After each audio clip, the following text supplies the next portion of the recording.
Ao vivo. Muito boa tarde. Declaro aberta a sessão do Tribunal Pleno, do Tribunal Regional Eleitoral. E saúdo os eminentes colegas, desembargador Armínio José da Rosa, desembargador eleitoral Silvio Moraes, desembargador eleitoral Gerson Fischmann, desembargador eleitoral Roberto Fraga, desembargador eleitoral Gustavo de Fonteller, desembargador Thompson Flores, minha saudação ao doutor Fábio Venzon, procurador regional eleitoral, e minha saudação também ao doutor Rogério Vargas, secretário da sessão, em nome de quem saúdo a todos os servidores do Tribunal Regional Eleitoral. Minha saudação também à nossa assistência. Colegas, vamos passar de imediato ao primeiro processo da pauta, que é uma consulta proposta pelo Partido da Social Democracia Brasileira, PSDB, e a relatoria é do eminente desembargador Silvio Moraes. Passo a palavra, então, ao doutor Fábio Venzon, pelo Ministério Público Eleitoral. Excelentíssimo senhor presidente do Egrégio Tribunal Regional Eleitoral do Rio Grande do Sul, excelentíssimos desembargadores integrantes da Corte, ilustríssimo doutor Rogério, que hoje secretaria a sessão, em nome de quem saúdo todos os servidores, uma saudação especial à nossa audiência. Essa consulta, uma consulta feita pelo Diretório Regional do PSDB, que questiona, em suma, apesar de ele fazer vários desdobramentos por cargo de prefeito, eleição para prefeito, para vereador, mas, na verdade, em suma, o que ele questiona é se um servidor, se alguém que exerce um cargo em comissão, ou servidor, ou secretário, enfim, de um município, ele precisa, para se candidatar a cargo de prefeito ou vereador de outro município, se desincompatibilizar. Em suma, é esse o objetivo da consulta. Então, assim, a consulta é feita por órgão legitimado, Diretório Regional, sobre matéria eleitoral. Então, o TRE é competente para conhecê-lo. Contudo, o regimento interno do TRE, o artigo 92, parágrafo único, menciona que não serão conhecidas consultas que já tiverem, versando sobre matéria já respondida, seja pelo TSE, seja pelo TRE. E, nesse sentido, foi trazido aos autos a consulta 8830-2012, respondida, está no ID 576-5333, respondida pelo TRE, que já respondeu essa questão. Naquela consulta, o TRE respondeu a consulta no sentido de que o servidor municipal ocupante de cargo em comissão não precisava desincompatibilizar-se para se candidatar em município diverso daquele em que exerce suas atividades.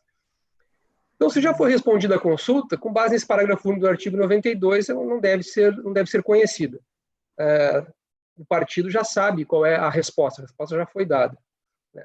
Subsidiariamente, caso se entendesse que é possível superar essa preliminar, especificamente em relação a esse parágrafo único do artigo 92, nós temos ainda uma outra questão, é que em relação aos cargos para vereador, a desincompatibilização para vereador, o prazo são 6 meses, e quando foi proposta a consulta, já estava em vigor, já estava incidindo a norma. Então, como a norma já estava incidindo, aí nós temos aquela vedação, não cumpriu o requisito temporal. E, então, a consulta em relação aos cargos para vereador, ela também não poderia ser conhecida porque não cumpriu o requisito temporal.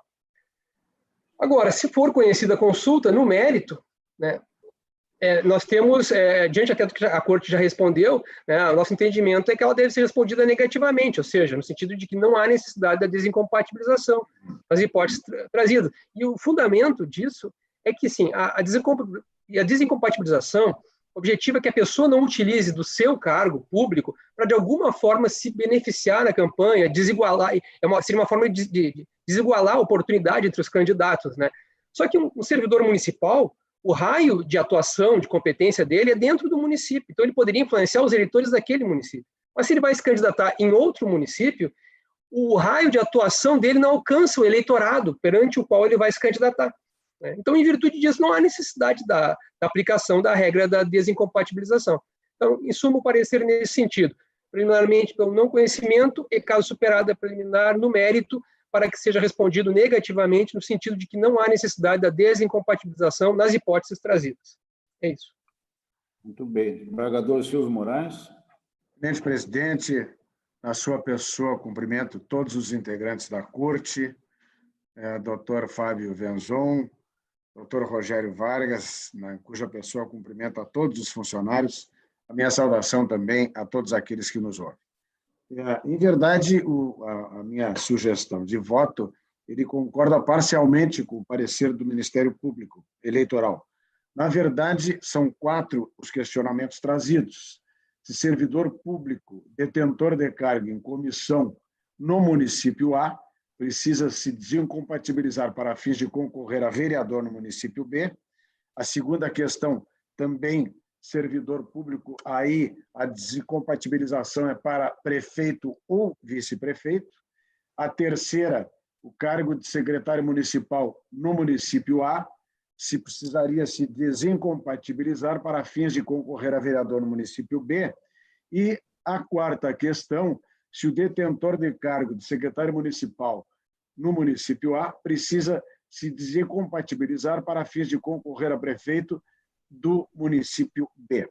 Pois bem, em verdade, como bem mencionado, a consulta preenche os requisitos legais, mas o artigo 92 do nosso regimento interno, ele estabelece no seu parágrafo único que não serão conhecidas as consultas formuladas durante o período eleitoral definido em calendário expedido pelo Tribunal Superior Eleitoral e os versados sobre matéria já respondida pelo TSE ou por esta Corte. Ora, como nós sabemos, o período excepcional da pandemia que nos assola, também algumas desincompatibilizações deverão ser jogadas para frente.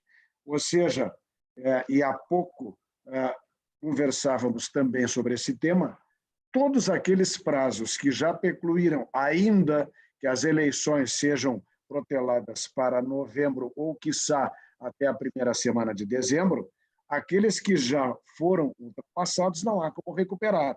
Mas aqueles outros que ainda 4 meses e 3 meses que ficarão dentro do período, evidentemente que ainda continuam em foco. Pois bem, na verdade, aqui, todas as consultas ou já foram respondidas pelo TSE anteriormente ou pelo próprio TRE, de sorte que eu vou pedir vênia aos colegas para ler a ementa que, a meu juízo, está bem clara em relação aos tópicos respondidos na consulta. Então, vejam bem, a consulta foi apresentada por órgão regional do partido político e formulada em tese sobre matéria eleitoral, donde cumpriu os requisitos subjetivos e objetivos. No segundo item, eu faço ressalva de novo ao artigo 92, parágrafo único do nosso regimento interno, que traça as diretrizes a serem observadas, e aí eu, no 3 e 4, refiro-me às consultas número 1 e 2 e consulta 3 e 4. Vejam, as indagações constantes do primeiro e segundo quesito formulados pelo consulente já foram respondidas em anteriores consultas, no sentido de ser desnecessária a desincompatibilização do servidor público municipal ocupante de cargo em comissão que pretenda se candidatar a cargo eletivo em município distinto, seja para os cargos de prefeito, vice-prefeito ou vereador.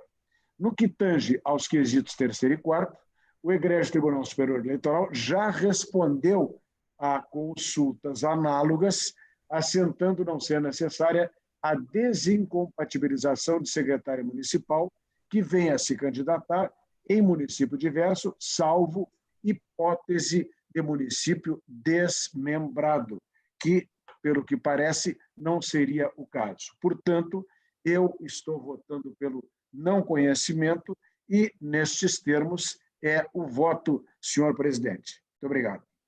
Muito bem. Desembargador Gerson Fischmann. Senhor presidente, em seu nome, queria saudar todos os integrantes desta corte, também ao ilustre doutor Fábio Venzon, procurador regional eleitoral, doutor Rogério Vargas, que hoje assessora e em nome de quem também saúdo os servidores da casa, todos aqueles, e a audiência e assistência que nos acompanha. Eu li atentamente, ouvi agora, como sempre, o voto do desembargador Silvio e estou de pleno acordo e acompanhando o relator. Desembargador Roberto Fraga. Senhor presidente, em seu nome eu saúdo a corte, saúdo a vossa presidência, que eu estendo ao nosso procurador regional eleitoral, ao doutor Rogério, saudando todos os servidores dessa casa. Uma saudação e aqueles que nos assistem e nos ouvem. Senhor presidente, da mesma forma, né, eu já tinha lido o voto atentamente, né, e ouvi nesse momento aqui o eminente relator e estou acompanhando na sua totalidade, senhor presidente. Muito bem. Desembargador Gustavo de Effentelha. Eminente presidente, eminentes colegas integrantes da corte, eminente doutor Fábio Venzon, procurador regional eleitoral, ilustríssimo doutor Rogério, que secretaria a nossa sessão, estimados servidores do TRE e a nossa assistência à saúde também. No que atina ao voto, estou de pleno acordo com o relator na forma como está sendo respondida a consulta, senhor presidente. Muito bem. Desembargador Thompson Flores. Senhor presidente, me incorporando a todos os cumprimentos já feitos pelos colegas que me antecederam, acompanho integralmente o relator. Muito bem. Desembargador Armínio da Rosa. Está sem som, desembargador. Bem, presidente, saudando Vossa Excelência, aos colegas, ao doutor Venzon, ao doutor Rogério, aos funcionários e mais aqueles que assistem, estou acompanhando integralmente o eminente relator. Muito bem. Então, proclamando o resultado, por unanimidade, não conheceram da consulta. Próximo processo da pauta são 2 embargos declaratórios. Agora estou devidamente orientado como é que nesses casos aqui. Pude abrir os votos, sem dúvida. Se trata, colegas, de 2 embargos declaratórios interpostos pelo PSOL e também pelo Ministério Público Eleitoral contra o acórdão que aprovou com ressalvas as contas do partido relativamente a 2016. A relatoria é do eminente desembargador eleitoral Roberto Fraga. Com a palavra, já que não tem intervenção do Ministério Público, por se tratar de embargos declaratórios. Senhor presidente, eu renovo aqui a minha saudação inicial. Senhor presidente, na verdade, como Vossa Excelência disse, são 2 embargos num voto só. O voto é encaminhado em 19 laudas. Né? Eu vou apenas fazer um comentário em apertada síntese de análise, né? Dizendo o que, senhor presidente? Né? No que tange ao embargos da agremiação do pessoal, na parte que eu recebo os embargos, eu estou desacolhendo, porque, ao meu ver, é uma tentativa de rejulgamento da matéria. Mas, repito assim, o voto tem 19 laudas. No que diz respeito ao recurso, ao embargo, melhor dizendo, do MP eleitoral, não obstante reconheça os seus argumentos, repetidamente renovados nessa casa, nessa corte, nesses julgamentos, e sei que a corte ainda está em processo de análise, mas, por hora, eu venho mantendo nesse meu voto aquele entendimento. Por quê? Em não aplicando a sanção lá do artigo 36.1 e 2, a Lei 9.096/95, ou seja, suspensão das cotas partidárias, porque o valor aqui, ao meu ver, oriundo de fonte vedada, é um percentual muito pequeno, é 0,15%. Tanto é que impulsionou a aprovação das contas, ainda que com ressalvas. Então, senhor presidente, entre aspas, repito, em análise muito apertada, são 19 laudos, entre ápice.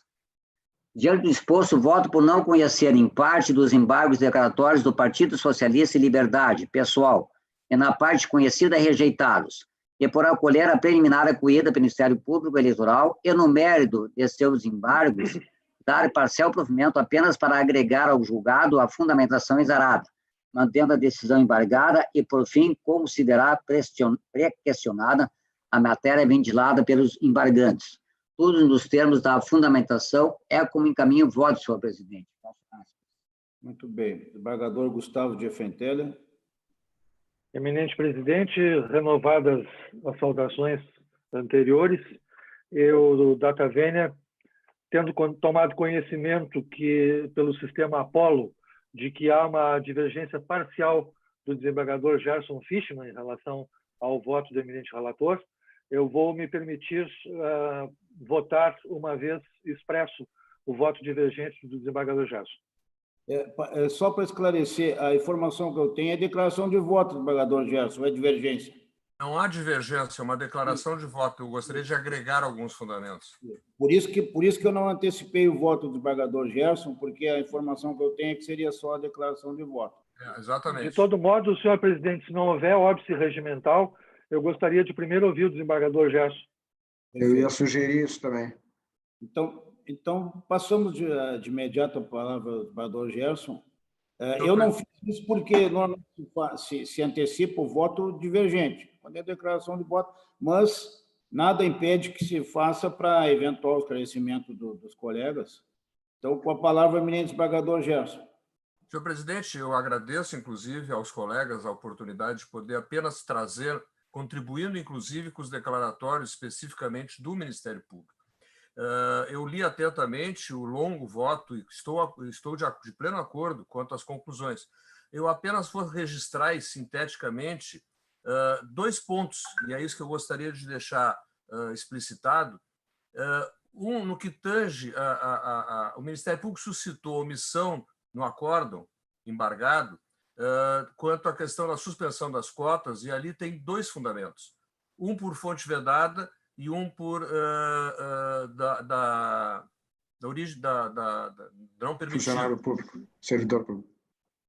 De fonte vedada e o outro de origem não identificada. E eu estive examinando, e, na verdade, o único ponto omisso do julgado é a penalidade quanto ao recebimento proveniente de fonte vedada. Nisso aí, efetivamente, o acórdão acabou não se manifestando. Mas, no que diz respeito ao outro fundamento, eu transcrevo, inclusive, na declaração de voto, várias passagens do acórdão em que houve o enfrentamento do tema, de modo que, quanto ao ponto, não houve omissão. E aí eu trago isso em contribuição, como eu digo, porque para viabilizar o pré-questionamento, inclusive, dessa temática. De modo que, em relação aos recursos que foram... deixa eu só localizar aqui. Aos recursos de fonte vedada, efetivamente, aí eu penso que cabe o esclarecimento já prestado pelo relator. E eu agregaria também, para deixar consignado junto ao acórdão dos declaratórios, que quando esta Corte tem de forma pacífica e unânime, inclusive a jurisprudência do próprio TSE, no sentido de que quando as contas são aprovadas com ressalvas, não há a imposição de apenamento. Então, sei da luta do Ministério Público no sentido de aplicação das regras do artigo 36 e 37, e essas questões sobre a dificuldade de manter uma pena ad eterno e, portanto, não apenar, elas que está no voto dos declaratórios, elas são pertinentes a essa discussão quando as contas são reprovadas. Agora, aqui no caso, com a aprovação, não há, a meu ver, nenhuma razão para nós discutirmos, ainda que em declaratórios, questão de qualquer apenamento. Então, sucintamente, a declaração de voto é para agregar ao bem lançado voto do relator essas duas questões que me parecem vão, assim, dar uma amplitude ao próprio Ministério Público para que ele possa manejar, eventualmente, o recurso cabível sobre isso. Era essa a consideração, senhor presidente. Muito obrigado. E obrigado aos colegas pela gentileza da escuta. Senhor presidente, uma questão de ordem, senhor presidente, me permite? Claro. Eu agradeço os acréscimos do eminente vereador Gerson, eu já tinha lido o seu voto, e me permito propor a essa Corte manter o meu voto com esses acréscimos muito bem colocados pelo eminente vereador Gerson. Obrigado, senhor presidente. Sim, mas o resultado permanece o mesmo. Mesma coisa. Da minha parte, sim. Eu mantenho meu voto com o acréscimo do voto declarado nesse momento. Obrigado, senhor presidente. Perfeito. Desembargador Gustavo. Eminente presidente, renovo mais uma vez as saudações e estou acompanhando o eminente relator, o seu brilhante voto, com os acréscimos trazidos oportunamente pelo desembargador Gerson Fischmann. Perfeito. Desembargador Thompson Flores. Senhor presidente, também renovando os cumprimentos, eu acompanho o relator com os brilhantes acréscimos feitos pelo desembargador Fischmann há pouco. Desembargador Armínio da Rosa. Também, senhor presidente, acompanhando o relator com as achegas do desembargador Sherson. Desembargador Silvio Moraes. Do mesmo modo, presidente, estou acompanhando o relator com os acréscimos do desembargador Gerson. Perfeito. Então, proclamando o resultado, são 2 embargos de declaração, como dito na abertura, número 5212, o voto é único para os 2, e a tira também se aplica a ambos os embargos. Por unanimidade, não conheceram em parte dos embargos declaratórios do partido e, na parte conhecida, rejeitaram. Outrosim, acolheram a preliminar arguida pelo Ministério Público Eleitoral e, no mérito dos seus aclaratórios, deram-lhe parcial provimento apenas para agregar ao julgado a fundamentação exarada, mantendo a decisão embargada e considerando pré-questionada a matéria ventilada. O próximo é uma prestação de contas de exercício financeiro do Partido da Mulher Brasileira, PMB, e a relatoria é do eminente desembargador eleitoral Gustavo de Effenteler. Com a palavra, o Ministério Público Eleitoral, doutor Fábio Venzon. Senhor presidente, renovando as saudações a todos. Prestação de contas do Diretório Estadual, Partido da Mulher Brasileira, exercício 2018. O Diretório Regional não apresentou as contas partidárias relativas ao exercício 2018, mesmo após sua notificação de seus representantes para que suprissem tal omissão. Posteriormente, a unidade técnica informou que, da análise dos extratos eletrônicos, verificou-se que a agremiação tinha 3 contas bancárias, sendo que em 2 delas não houve movimentação financeira. Em outra conta bancária foram movimentados recursos do fundo partidário, mas recursos de campanha, então, que foram analisados já na prestação de contas de campanha. É o processo 60.25.23, dígito 15. Sendo que naquele processo se verificou a regular aplicação dos recursos oriundos do fundo partidário. E não há registro sobre eventual emissão de recibos de doação por parte do Diretório Estadual do PMB no ano 2018. Diante do exposto, o Ministério Público Eleitoral opina para que as contas do Diretório Regional do Partido da Mulher Brasileira sejam julgadas como não prestadas, com a imposição da penalidade de suspensão de recebimento de recurso do fundo partidário até a regularização da situação. Muito bem. Com a palavra, o eminente relator. Eminente presidente, eminentes colegas, renovo todas as saudações.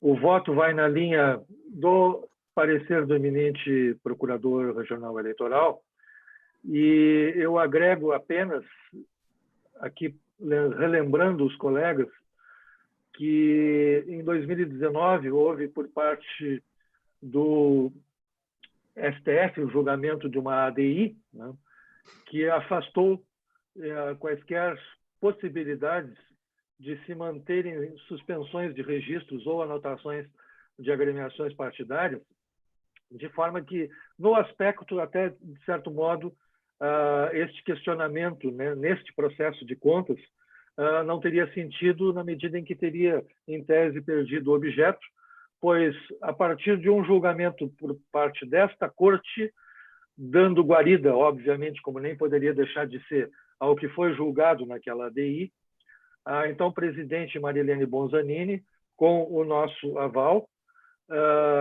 estendeu a todas as agremiações partidárias no âmbito do Estado do Rio Grande do Sul, devem lembrar os colegas, os efeitos daquele julgamento que nós preferimos, de sorte que foram levantadas todas e quaisquer restrições, seja em relação a diretórios já instalados, seja em relação a comissões provisórias, né? E eu noticio também aos colegas, eu vinha levantando esse assunto ao longo das reiterações deste tipo de julgamento, dessa matéria, no sentido de que naquela ADI, o STF acenou com a necessidade de o TSE regulamentar um procedimento específico para esses casos de não prestação de contas, de mora na prestação de contas, em que as agremiações pudessem exercer a ampla defesa e o contraditório.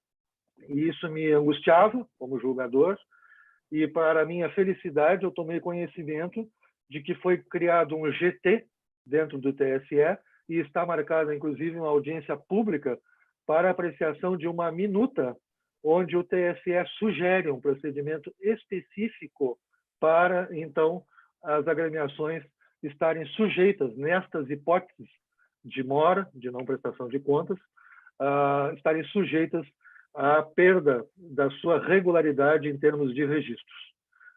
E, para abreviar o término do meu voto, eu vou diretamente à parte dispositiva, que vai ao encontro do parecer do Ministério Público Eleitoral, dizendo que, em face do exposto, voto por julgar como não prestadas as contas do exercício financeiro de 2018 do Diretório Estadual do Partido da Mulher Brasileira, bem como pela proibição de recebimento de recursos oriundos do fundo partidário, até que seja regularizada a prestação de contas do partido. É como voto, senhor presidente. Desembargador Federal Thompson Flores. Com o relator, senhor presidente. Desembargador Armínio da Rosa. Também. Desembargador Eleitoral Silvio Moraes. Em pleno acordo com o relator, presidente. Desembargador Eleitoral Gerson Fischmann. Com o relator. Desembargador Eleitoral Roberto Fraga. Com o eminente relator, senhor presidente. Muito bem. Então, proclamando o resultado da prestação de contas 0678, por unanimidade, julgaram as contas como não prestadas e determinaram a suspensão do recebimento de recursos oriundos do fundo partidário até que seja regularizada a prestação de contas do partido. O próximo recurso também é uma prestação de contas, a prestação de contas 0257, o Diretório Estadual do Partido Republicano Brasileiro, relativo ao exercício financeiro de 2017. A relatoria é do desembargador Thompson Flores. Com a palavra, o eminente doutor Fábio Venzon. Eminente presidente, renovando as saudações. Neste caso, até pretendo fazer uma retificação do parecer escrito. Trata-se de prestação de contas do Diretório Estadual do Partido Republicano Brasileiro, relativo ao exercício 2017. A Secretaria de Controle Interno de Auditoria do TRE, no seu parecer conclusivo, apontou as seguintes irregularidades: gastos com recursos do fundo partidário em desacordo com os dispositivos lá da resolução mencionados, no valor de R$ 1.835. Esses gastos estariam relacionados a serviços que não teriam sido exatamente detalhados. O favorecido era Canoas Parque Hotel Limitado, mas não teria havido devido detalhamento. Gastos com receitas de fonte vedada, no valor de R$ 1.110, cargo-chefe e direção, e receitas identificadas nos extratos bancários com o CNPJ do Diretório Municipal, quer dizer, quem depositou foi o Diretório Municipal, mas não identificou o doador originário. As resoluções dizem que, quando há o depósito por um dos entes partidários para o outro, tem que haver identificação do doador originário, e aqui o valor é R$ 7.942,66. Então, essas são as irregularidades. Diante dessas irregularidades, sendo que essas irregularidades, elas importam num percentual de 6,89% do percentual total. Então, a Corte tem entendido, o TSE também entende, né, inferior a 10%, em princípio, aprovação com ressalvas. Né. Já mencionei que também há decisões do TSE recentes, né, entendendo que o caso concreto, sendo significativos os valores, ou se a irregularidade for grave, houver reincidência, o percentual não é alguma coisa absoluta. Mesmo um percentual inferior a 10% pode levar à desaprovação das contas. Né. Aqui até eu fiquei um pouco balançado assim, na minha posição, mas vou manter a posição aqui pela desaprovação, porque acho que o valor é não acho pequeno o valor, R$ 10.887,66, são 13 irregularidades diferentes, envolvendo questões diferentes, fonte vedada, recurso de origem não identificada e fundo partidário. O mais me preocupa mesmo é fundo partidário, para mim, quando envolve recurso público, aí eu acho mais grave. Eu sei que o valor aqui também não é tão alto, R$ 1.800. Mas mesmo assim, né, continuo mantendo aqui o opinamento pela desaprovação das contas e não aprovação com ressalvas. Porém, eu vou fazer uma retificação em relação às sanções. Claro que a Corte, se for aprovar com ressalvas, não vai aplicar sanção de multa, mas se for desaprovar, eu tinha opinado aqui por uma sanção de 5%, a multa vai vamos dizer, de 0,1% a 20%, né? Mas eu estou, nessa questão da multa e do fundo partidário, estou buscando colocar meus pareceres de forma bem objetiva, usar um critério extremamente objetivo, que é o critério matemático mesmo, extremamente objetivo. Eu acho que é o melhor, assim, e é o mais isonômico. Então, nesse ponto, se nós temos uma multa que, se a irregularidade for 100%, ela vai importar em 20%, e aí, obviamente, pode ir uma crítica ao legislador, né, porque essa multa é muito baixa, ou seja, se a irregularidade for máxima, envolver todas as contas, a multa máxima é 20%. Né, mas é o que consta na lei. Né? Então, nesse sentido, dentro dos limites legais, nós temos um mínimo, nós temos um máximo. O mínimo é 0,1%, o máximo é 20%. Né? E no caso, quando a irregularidade representa 6,89%, se fizermos um cálculo matemático de quanto que isso representa entre um mínimo de 0,1% e 20%, nós vamos ver que chega a 1,37%. Então, talvez eu tenha me equivocado em arredondar, mas estou arredondando para 1,5%. Então, estou reduzindo a nossa proposta aqui de multa, o nosso opinamento pela multa, que eu tinha opinado por 5% para 1,5% a multa. Da mesma forma, estou fazendo em relação à sanção de suspensão de cota do fundo partidário, que eu tinha colocado 1 mês para fonte vedada, 1 mês para recurso de origem não identificada, mas, na verdade, como a regularidade global, aí, essas duas sanções, certamente aí não ultrapassa os 5%, então eu estou reduzindo isso para 1 mês, né, um mínimo de 1 mês de suspensão de cotas do fundo partidário. Então, retifico o parecer, mantendo a desaprovação, o recolhimento ao Tesouro de R$ 10.887,66, mas retificando para que a multa fique em 1,5% e a suspensão de cotas do fundo partidário para 1 mês. Para aparecer. Muito bem. Eminente relator, desembargador Thompson. Senhor presidente, esse caso é muito semelhante aos que nós temos julgados. Realmente, as faltas apontadas pela Justiça Eleitoral são aquelas mencionadas no parecer oral do outro representante do Ministério Público. Todavia, tendo em vista a jurisprudência da Corte, o percentual que elas atingem é 6,89% do montante oferido pelo partido no exercício financeiro em exame.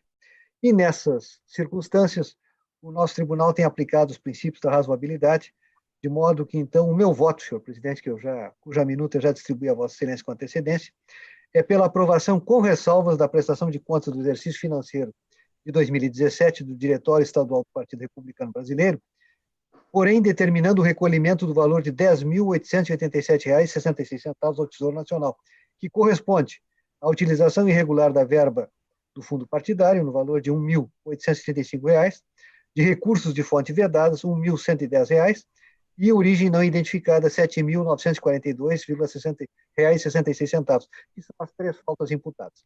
Então, é a aprovação com ressalvas, meu voto, a aprovação com ressalvas, determinando o recolhimento do valor de R$ 10.887,66 ao Tesouro Nacional. Esse é o voto. Muito bem. Desembargador Armínio da Rosa. O eminente relator, presidente. Desembargador Silvio Moraes. Com relator, presidente. Desembargador Gerson Fischmann. Senhor presidente, também acompanho o relator, apenas gostaria de, nesse momento, saudar a posição do Ministério Público, porque, neste caso, estamos aprovando com ressalvas, não há apenamento, mas as hipóteses futuras que podem aparecer com desaprovação, essa busca de um critério objetivo me parece bastante saudável, porque nós vamos ter aí um norte na aplicação dessa penalidade. Então, cumprimento a iniciativa do Ministério Público e acompanho o relator integralmente. Desembargador Roberto Fraga. Senhor presidente, renovo a saudação, acompanho os dizeres do colega Gerson, dando parabéns ao doutor Fábio, vendo um futuro próximo que se avizinha. E faço o percentual aqui, senhor presidente, 6,89%, mantendo a posição da Casa, da Corte, eu acompanho na totalidade, eminente relator, senhor presidente. Desembargador Gustavo Diefenteller. Eminente presidente, renovo as saudações e digo que, com as pertinentes observações trazidas pelo desembargador Gerson Fischmann, Eu estou acompanhando integralmente o eminente relator. Muito bem. Então, proclamando o resultado, prestação de contas 0257, a unanimidade, aprovar as contas com ressalvas e determinar o recolhimento do valor de 10.887,66 centavos ao Tesouro Nacional. Com isso, encerramos a pauta jurisdicional, passaremos para a pauta administrativa.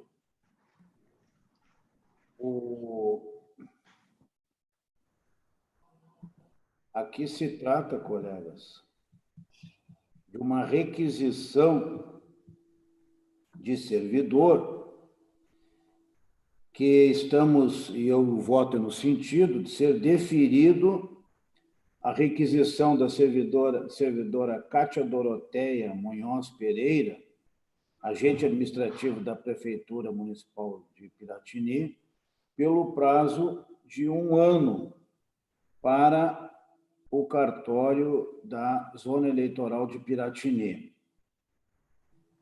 a 78ª zona. Os colegas estão de acordo, declaramos então unanimidade. Por unanimidade, deferir o pedido de requisição. O próximo é um processo administrativo que eu solicitei um encaminhamento para os colegas da resolução 343 deste tribunal, segundo a qual nós estamos adaptando a nomenclatura, estamos trocando do diário. Hoje utilizamos o Diário de Justiça Eletrônico do Tribunal Regional Eleitoral do Rio Grande do Sul. E, segundo a resolução, nós estamos adotando o Diário de Justiça Eletrônico, que visa a comunicação e publicação do PJE a todas as zonas eleitorais. Então, é uma adaptação para o nosso Diário de Justiça Eletrônico. Consulto os colegas, se estão de acordo, proclamamos o resultado. Nesses casos administrativos, colegas, para não colher o voto individual de cada um, já que receberam, mas, obviamente, que qualquer colega queira fazer qualquer observação, destaque, enfim, fica com a palavra em aberto. Apenas para uma questão de tempo, não estarmos colhendo o voto individualmente. O próximo processo administrativo é também uma resolução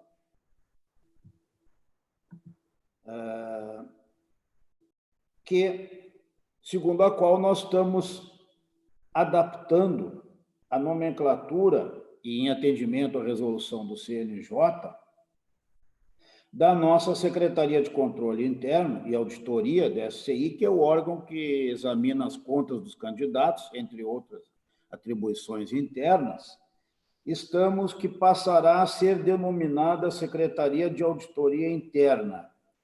E também haverá uma alteração, conforme a emenda da Resolução 342, que solicitei que fosse encaminhada aos colegas, de coordenadorias e sessões de acompanhamento de gestão e sessão de controle de compras. Então, também é uma adaptação da nomenclatura e dos procedimentos que, até a título de informação aos colegas, para nossa satisfação, quando o CNJ disciplinou e determinou essa espécie de auditoria e controle, na realidade, o nosso tribunal, já há alguns anos, algum tempo, segundo me foi passado pelo secretário da área, Dr. Herbert, já vem adotando. Então, na verdade, no nosso caso, apenas se adaptou à nomenclatura, não houve necessidade de maiores alterações. Então, eu coloco em votação a resolução 342 do TRE. Se os colegas estiverem de acordo, então vamos aprová-la por unanimidade. De acordo, senhor presidente. Obrigado. O próximo processo administrativo é uma designação de juiz eleitoral da douta Corregedoria. O desembargador Armínio da Rosa está propondo o nome do doutor Diego Leonardo de Marco Pineiro, da 66ª Zona Eleitoral de Canoas. Se os colegas estiverem todos de acordo, então podemos também declarar que o doutor Diego Leonardo passará a exercer a titularidade da jurisdição eleitoral a partir de 1º de julho da 66ª eleitoral. O próximo e último processo também é uma designação de juiz eleitoral que o desembargador Armínio está propondo para a 134ª Zona Eleitoral também de Canoas, e o desembargador Armínio está propondo o nome da doutora Elizabeth Maria Kirsch para exercer a titularidade a partir de 1º de julho de 2020. Os colegas estão todos de acordo com a designação? De acordo, senhor presidente. Unânime está acolhido, então, o nome da doutora Elizabeth Kirchner para exercer a titularidade da 134ª Zona a partir de 1º de julho. Vencida... Senhor presidente, me permite só um aviso aqui, essa corte aqui, noticiar que semana que vem, dia 30, às 14 horas, haverá uma live patrocinada por esse tribunal aqui, na presidência, em conjunto com a ouvidoria, né? Então, dia 30, às 14h30, com a certa e grandiosa participação do nosso presidente, acrescida também humilde participação. Então, terça-feira que vem, dia 30, às 14 horas, uma live com o nosso presidente aqui. Obrigado, senhor presidente. Estaremos assistindo.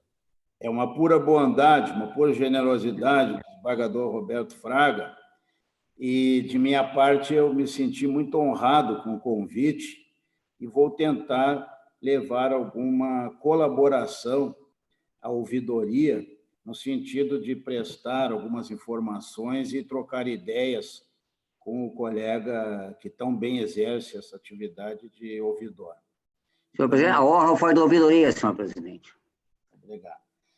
Bem, então, colegas, vencida a pauta, eu anunciaria a próxima sessão, já é do mês de julho, será para uma segunda-feira, dia 6 de julho, às 14 horas. Agradeço a presença e a atenção de todos e declaro encerrada a sessão. Boa tarde. Boa tarde a todos. Boa tarde a todos. Boa tarde a todos. Boa semana a todos. Boa tarde. Obrigado. Boa tarde. Obrigado.